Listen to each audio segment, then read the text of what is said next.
El Ministerio Internacional presenta su programa Un Aliento de Vida. El Espíritu de Dios me ha hecho y el aliento del Todopoderoso me da vida. Job 33:4. Una palabra de poder y unción que llenará tu espíritu. Con ustedes, el pastor Jorge Enrique Gómez. Bienvenidos. Un cordial saludo en esta hora queremos darte, deseando que la paz y el amor de Dios estén en tu vida. Nuestro único propósito es que tú puedas crecer cada día en el conocimiento de la palabra de Dios y que tu vida sea transformada. Nuestro propósito no es hablarte de religión, porque la religión te coloca unas normas, unas pautas, pero sí queremos hablarte de una relación. Dios quiere que tú te relaciones con Él por medio de la persona de Jesús de Nazaret. Y es por ello que vamos a invitarle para que en esta hora Él sea ungiendo este programa, que tú puedas sentir en tu vida paz, amor, gozo, que si hay alguna enfermedad en tu cuerpo, en el nombre de Jesús pueda salir, que toda dolencia, afección, huya de tu cuerpo en el nombre de Jesús, para que tú puedas creer y ser convencido de que Dios sana, salva y hay poder en su nombre. Padre Celestial, te damos gracias por este tiempo en el cual nos permite acercarnos al trono de la gracia. Tu palabra dice que si nos acercamos al trono de la gracia, hallamos el oportuno socorro. Y eso es lo que nuestras vidas necesitan. Ese socorro, auxilio que viene de parte de ti. Ese socorro y ese auxilio que solo tú puedes dar a nuestros corazones. Por eso te invitamos en esta hora para que tú te hagas real y presente en este programa, para que podamos hablar tu palabra con denuedo y que el Espíritu Santo sea obrando de una manera poderosa y sobrenatural. Padre, te damos a ti la gloria. Padre, te damos a ti la honra. Te damos el honor y toda gloria. En el nombre de Jesús. Amén. Él os dio vida. Ese es nuestro tema, el cual queremos en esta hora compartir. Él os dio vida. Nuestro propósito con este programa es entender que el capítulo 2 de la carta a los Efesios, sin duda alguna, es la continuidad del capítulo 1. Y el capítulo 1 nos termina hablando acerca de ese poder que hay en Dios. No un poder como una explosión de una granada o de una dinamita que hace causar destrucción. O quizás se usa en la minería para explotar. El poder de Dios no es esto. El poder de Dios es un dínamo. De hecho, la palabra original para poder es dínamo o dumis, que quiere decir algo que trabaja de manera fluida, no deja de producir energía y tiene una constante y continua poder energético para revitalizar, dar fuerza y energía. De hecho, mucho tiempo antiguo se hablaba de un dínamo. Y un dínamo era algo que producía energía y solamente necesitaba girarse para que él pudiera producirla. Y no se detenía, no se necesitaban pilas, no se necesitaba conectar a la luz, porque era suficientemente automativo o automático como se quiera decir, para producir energía. Comienza Efesios a decir, Él os dio vida. Muchas personas se preguntan y aún dudan de su salvación. Se han hecho debates.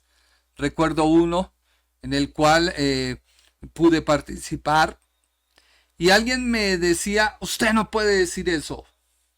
Arrepiéntase, si no ya mismo te sacamos, te bloqueamos. Y yo dije, Señor, ¿cómo así? Y al leer esta carta, nos damos cuenta que ni la salvación se gana ni se pierde. Dios da la salvación. Pero la pregunta es, ¿qué te motivó a ti a ser salvo? O de pronto tú que me escuchas, no te vayas, ¿qué te detiene de no ser salvo? Solo Dios puede darnos vida y nos la da a través de Cristo. La persona de Jesús de Nazaret nunca tuvo como intención de abrir una religión, menos de abrir denominaciones, tampoco conceptos teológicos, que usted es luterano, bautista, presbiteriano, calvinista, etcétera, etcétera. Nunca el concepto de la salvación ha tomado ningún tinte religioso. Pero la pregunta es, ¿tú sabes por qué necesitamos recibir a Jesús? ¿O tú sabes por qué le has recibido? Algunos porque necesitan sanidad, otros porque necesitan dinero, otros porque se les infundió el temor de ir al infierno, otros porque se les infundió el temor de que Satanás. Déjame decirte que la persona de Jesús sabía a qué había venido al mundo. Y es muy claro, porque Jesús vino al mundo para salvar a los pecadores. Para ello debía morir por ellos. Y como conclusión ofrece vida eterna. Mire lo que dice Primera de Timoteo, capítulo 1, versículo 15. Primera de Timoteo, capítulo 1, versículo 15. Palabra fiel y digna de ser recibida por todos, que Cristo Jesús vino al mundo para salvar a los pecadores, de los cuales yo soy el primero. Esto lo dice un aférrimo religioso en su época a la tradición judía, y no solo ello, sino que él era un fariseo, una persona estricta en la ley, conocedor de la ley. Estuvo a los pies, o su maestro fue el doctor Gamaliel, ilustre persona judía en cuanto a la ley. Y él mismo se cataloga como irreprochable. Y él dice, Jesús vino a salvar al mundo. Vino a salvar a los pecadores. Quizás tú dices, yo no peco, porque yo no le hago mal a nadie. Este señor, ¿de qué me viene a decir? Déjame decirte que toda la raza humana ha caído en el pecado. El pecado es el alejamiento de Dios. Por eso Cristo vino. Pero ¿cuál es tu deseo o motivación de ser cristiano? El Padre lo envió. Dice la Biblia en Primera de Juan, capítulo 4, versículo 14. Y nosotros hemos visto y testificado que el Padre ha enviado al Hijo. el Salvador del mundo. Mira que la Biblia es enfática en decir que Cristo vino a salvar tu vida. Es lo primero que Dios quiere hacer. Las personas que han conocido a Jesús y que han creído en Él, han recibido salvación. Y como consecuencia de ello, han recibido sanidad, han recibido prosperidad, sus vidas han cambiado, su mentalidad se abre para poder entender, para poder comprender. Tú puedes esconderte en tu religión, en tus santos, y quizás tú buscas algo que no sea Jesús, porque se ha desvirtuado la fe cristiana con un poco de cosas y conceptos que cuando tú vas a mirar, no hay un consenso. Pues déjame decirte que el autor de la Biblia, el que planificó la salvación, te dice que envió a Cristo Jesús, su Hijo, para salvar al mundo. Jesús, cuando vino a salvar, no vino a condenar. Eso lo dice Juan capítulo 3, versículo 17. Juan 3, 17. Dice la Biblia, porque no envió Dios a su Hijo al mundo para condenar al mundo, sino para que el mundo sea salvo por él. Por eso el nombre de nuestra prédica: Él os dio vida. No hay condenación en la salvación. Muchas personas dirán, pero entonces la salvación es hacer todo lo que me venga a la cabeza. No. La salvación es la persona de Jesús de Nazaret. La gracia es una persona, no una doctrina, no una religión, no un concepto. Es una persona que si tú abres el corazón, Él viene a morar contigo. Por eso mi pregunta es, ¿qué te motiva a ser cristiano?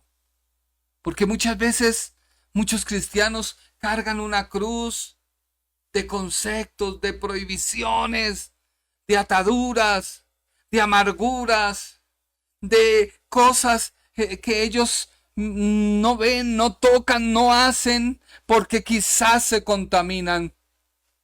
Y no entendemos que Jesús vino a romper todo esquema. Cuando los discípulos se sentaron a hablar acerca del ayuno, ellos traían el concepto de Juan, porque algunos eran discípulos de Juan. Ellos traían el concepto de los fariseos, porque los fariseos eran personajes que para mostrar a los demás transfiguraban su rostro, ponían unas caras que la demás gente decía, ay, pobrecito, está en ayuno. Y Jesús vino y rompió todos esos esquemas. De hecho, ellos le decían, pero tú no nos has enseñado a ayunar. Y él les dijo, ¿acaso pueden ayunar los que están de fiesta? Luego él les dice, algún día se irá y tendrán que ayunar. Así que el ayuno no es esa carga, esa imposición, no. El ayuno es un deleite de saber que Dios me va a ministrar, de que Dios me va a hablar, de que no voy a lograr algo a través del ayuno, no. El ayuno rompe ligaduras, rompe puertas, rompe ataduras, sí, pero no debe ser una carga. Luego los discípulos le dicen, Jesús, enséñanos a orar. Juan nos enseñó a sus discípulos a orar. Y él comienza a decirles, mire, cuando ustedes oren, primero sean agradecidos. Debemos ser agradecidos. Por ello, cada momento que iniciamos nuestra oración, le damos gracias a Dios por permitirnos este momento. Y él empezó a darles el Padre Nuestro. Hoy, el Padre Nuestro es cuando tú lees la Escritura. Conoces de Dios, te acercas a Él y comienzas a desnudar tu corazón, no con palabras que quizás las demás personas queden persuadidas, queden sorprendidas. No, una sola oración: Señor, no entiendo, no comprendo, pero sé que tú eres real, porque el autor de la Biblia aún está vivo y es real. Y quiero que tú te manifiestes a mi vida. Y quiero poderte conocer. Quiero poderte entender. Ahora tú dirás, ¿qué necesito para que Él me dé vida? ¿O qué necesito para recibir salvación? Dice Primera de Juan, en el capítulo 4, versículo 15. Todo aquel que confiese que Jesús es el Hijo de Dios, Dios permanece en Él y Él en Dios. Mire que hay una unidad. Todo aquel que confiese que Jesús es el Hijo de Dios, Dios permanece en Él y Él en Dios. ¿Qué más necesitas? Por eso, ¿qué te motivó a ser cristiano? ¿O qué te impide ser cristiano? Tú necesitas salvación. Mucha gente quiere negar algo que no se puede negar. Hay gente que dice: es que yo no veo a Dios, entonces como no lo veo, no existe. Y te pregunto, ¿tú puedes ver tu cerebro? ¿O tú puedes ver tu corazón? ¿O tú puedes ver tus riñones? Entonces usted es una persona descelebrada, porque no puede negar lo que no se puede negar.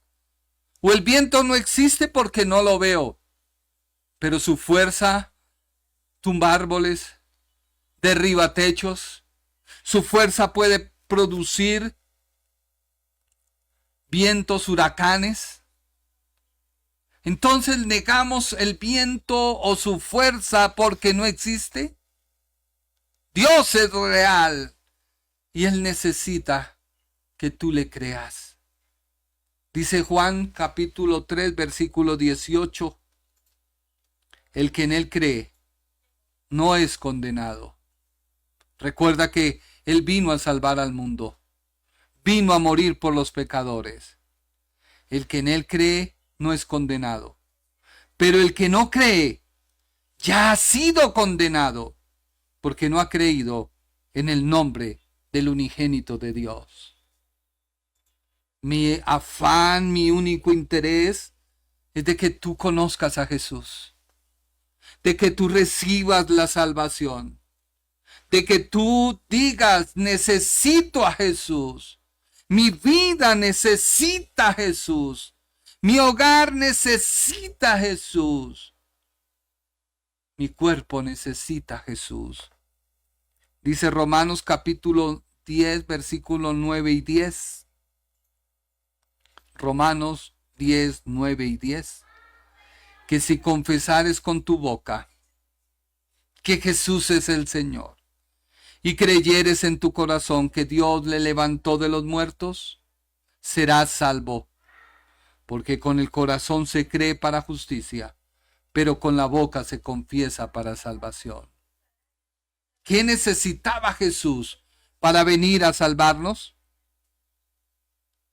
Y ello fue lo que hizo que Él, siendo Dios, dejara de ser Dios invisible para tomar la forma del hombre y morir en su lugar. Se negó a sus privilegios, a sus atributos. Se negó hasta lo más sumo, lo más íntegro de su vida, que era esa relación que mantenía 100% con su Padre. Y lo hizo porque te ama. Y todo esto lo hizo para darte vida. ¿Para qué usted recibió a Jesús? ¿Qué te enseñaron como ser cristiano? El capítulo 2 de Efesios es la continuación del 1. Destaca el poder que hay en Dios para tu continua renovación de salvación. No para que tú dudes, ¿será porque hice aquello en mi vida antigua de que estoy pagando? No, es porque tu mente no ha sido renovada. El apóstol hace una introspección a los Efesios en el capítulo 2. Y lo hace para que ellos noten el estado de antes y después. Antes de Cristo, después de Cristo. De hecho, la historia se partió en dos. Un antes y un después. Pues déjame decirte que cuando tú recibes a Cristo, tu vida se parte en un antes y un después. ¿Por qué? Porque un antes no estabas en Él. Ahora estás en Él y Él no te deja solo. Sigue obrando su poder de salvación en tu vida para que tú puedas cada día empezar a crecer, a conocerle, a cambiar, a renovar. Por eso la Biblia nos enseña de que debemos avivar en nuestro corazón la salvación, el avivamiento, el poder de Dios. Que tú necesitas renovar tu vida. La avivas, la renuevas. Luego viene la restauración. Avivas, renuevas, restauras. Y luego viene la conformación. Porque has avivado cada día, leyendo la Biblia, orando, asistiendo a la iglesia. No escuches a aquellos que dicen, no hay que ir a la iglesia, ahora nos podemos reunir virtual. Esto no es cierto. Se necesita ir a la iglesia, porque en la iglesia es el mover del Espíritu, todos presentes, unánimes. Jesús no les dijo a sus discípulos, ahora váyase cada uno a su casa, permanezcan en su casa, y yo veré todos unidos orando a tal lado. Vamos a sintonizarnos por el Face y vamos a empezar a hacer esto. No, Él les dijo, reúnanse en el aposento. Todos fueron al aposento, duraron allí 49 días en oración, lectura de la Biblia, recordando lo que Dios había hecho, lo que Jesús hizo en medio de ellos. Y el día número 49 o 50, día de Pentecostés, Dios vino sobre ellos con poder de lo alto y descendió el Espíritu Santo. Y así como un detalle, el pueblo de Israel salió de Egipto, 49 días duraron, llegaron al monte Sinaí al día 49-50 y recibieron de parte de Dios la ley moral. Y se dice, según los rabinos y escritores y estudiosos, que venía una voz audible sobre cada uno de los judíos, de tal forma que a su oído le hablaban de la ley moral de Dios, los 10 mandamientos. Y dicen ellos que la gente, al ver cómo de manera personal e individual se manifestaba a ellos algo que cayó sobre el monte, porque la Biblia dice que habían estruendos y habían cosas y voces, y era cada voz, una voz sobre cada persona, diciéndole, esta es mi ley. Y ellos tuvieron temor y terror. Que no te pase eso a ti. Que tú veas el evangelio como algo imposible de lograr, como algo que tú no puedes hacer, cuando Dios ya lo hizo todo. Solo tú necesitas conocer. Cuando uno va manejando en la carretera y aparecen unas señales, y si tú no sabes qué son esas señales, déjame decirte que vas a tener problemas. Si tú no sabes qué significa unas líneas, curvas, si tú no sabes que las líneas de peligro están en color rojo, hay otras preventivas. Si tú no sabes, te vas a perder. Tú necesitas conocer. Dice la Biblia en Efesios capítulo 1, versículo 19. Para que puedan saber y entender cuál es la inmensurable, ilimitada, sobrepasable grandeza de su poder en y para nosotros los que creemos, como se demuestra en la operación de su poder poderoso. Y eso es lo que cada día te ayuda en tu vida cristiana. Pero tú a veces piensas que porque no sentiste nada cuando oraste, o que quizás porque hiciste la oración de fe y no has podido ir a la iglesia. Ten cuidado. Comience a leer la Biblia. Comience a leer los evangelios. Comience a leer los hechos. A ver cómo Dios se manifestaba y operaba. Dice la Biblia, el mensaje de Efesios capítulo 1, versículo 15 al 19.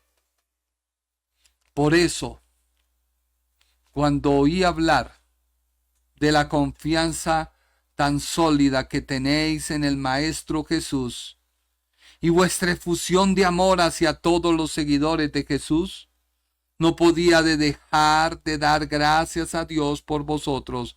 Cada vez que oraba, pensaba en vosotros y daba gracias. Pero no solo doy gracias, pido al Dios de nuestro Maestro Jesucristo, el Dios de la gloria, que os haga inteligentes, perspicaces para conocerlo personalmente, con los ojos bien abiertos y lúcidos, para que podáis ver exactamente a qué os está llamando, para que podáis captar la inmensidad de este glorioso modo de vida que tiene para sus seguidores.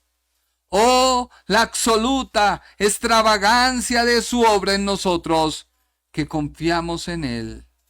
Energía sin fin, fuerza sin límites.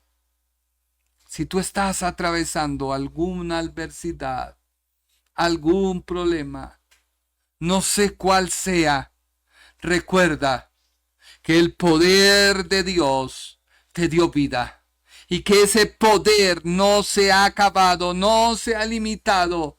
Solamente conoce a Dios. Métete y dile: Señor, ¿tú qué me quieres enseñar a través de todo esto que estoy afrontando? Ya no puedo más. Hay momentos en la vida que todo se pone color de hormiga. Una situación dura. Tú oras y parece que tu oración no fuera vida. Tú gritas y parece que tus gritos no fueran oídos. Tú lloras y parece que tu lloro fuera lo único que te consuela.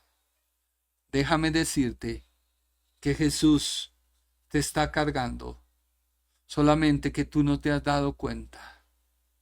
Él nunca ha dejado a nadie que ha creído en Él, a pesar de los errores, a pesar de las adversidades. Es muy diferente la vida en Cristo que la vida sin Cristo. El Ministerio Internacional presentó su programa Un Aliento de Vida. Venid a mí los que estáis trabajados y cargados, y yo os haré descansar. Mateo 11:28. Un aliento de vida. Una palabra de poder y unción que llenará tu espíritu.